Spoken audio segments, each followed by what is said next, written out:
enfin des mouvements sur le terrain, et tout de suite Paris en danger avec un ballon rapidement perdu, ce qui donne une faute, puis un coup franc de Xavi. Déjà un premier coup de chaud, mais on est là, Paris n'a pas le droit à l'erreur. Ils ont été tétanisés une minute simplement, ils ont concédé ce coup franc et puis c'est parti très vite ensuite.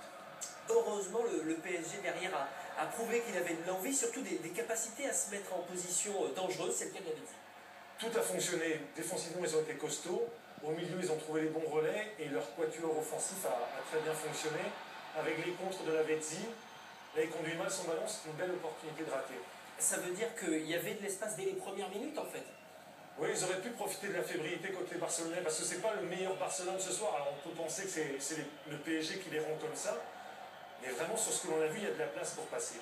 Lucas, qui est peut-être le plus dangereux avec la Betis, il aura quand même tenté sa chance à deux reprises en première période.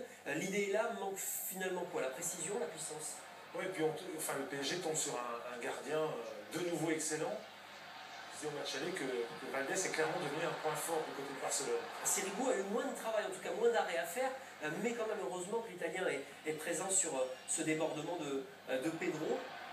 Et cette équipe parisienne qui joue en contre, on peut le dire comme ça, en tout cas grâce à cette récupération assez haute.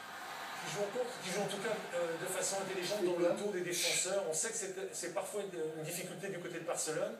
Et là, il y a eu des opportunités de jouer dans le dos, de piquer d'Adriano. Adriano qui n'est pas un défenseur central de métier, qui a été parfois en difficulté sur les passes parisiennes. La plus belle occasion, sans aucun doute. Verratti, la louche, le centre de Zlatan et la tête de Lucas.